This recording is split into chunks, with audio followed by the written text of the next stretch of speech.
Etna volcano was in full eruption, a sign that Typhon, the monster imprisoned by Zeus, was especially unhappy. The tremors caused by the volcanoes left Hades, the lord of the underworld, worried. He feared that these tremors would split the earth and bring light to the world of darkness. So he climbs to the surface to better analyze the situation. Meanwhile, Aphrodite and her son Eros, also known by the Romans as Cupid, were watching Persephone, the goddess of spring. Eros and Aphrodite were offended by the fact that both the goddess Athena and the goddess Artemis denied the impulses of passion and love. And the young Persephone was on the same path, so much so that in order to maintain her chastity, her mother, the goddess Demeter, took her away from Mount Olympus, since she was constantly besieged by various gods. Aphrodite realized that Hades was moving in the direction of Persephone. Hades was another who could avoid the influence of the goddess of love, since he lived in the underworld. But Aphrodite believed that this is the time to change that. Eros chooses his sharpest arrow and strikes the heart of the god of the underworld. Hades does not perceive anything, for the arrows of Eros cannot be detected, but when precise, have a devastating impact. When confronted with Persephone, Hades is seized by an enthralling impulse. He was hopelessly in love.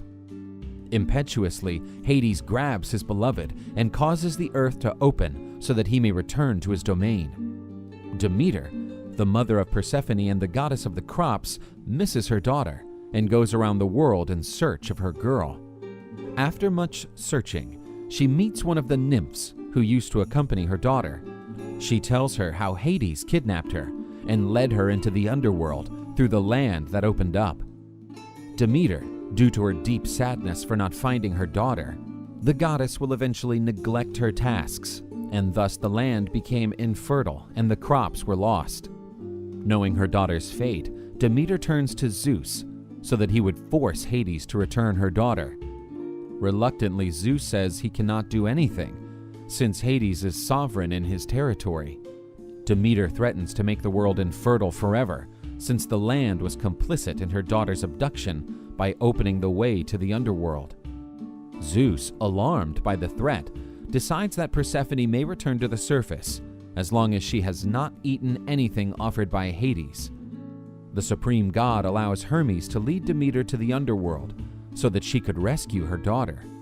When she got there, she discovered that Persephone had already eaten a pomegranate offered by Hades, and so her bond with the underworld could not be totally undone.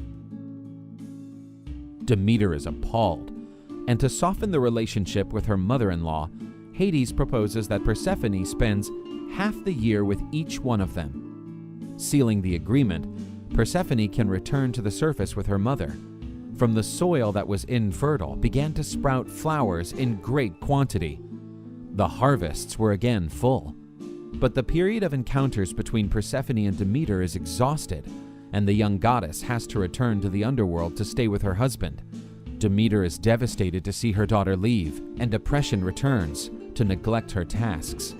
However, with the return of her daughter after the period with her husband, everything returns to flourish.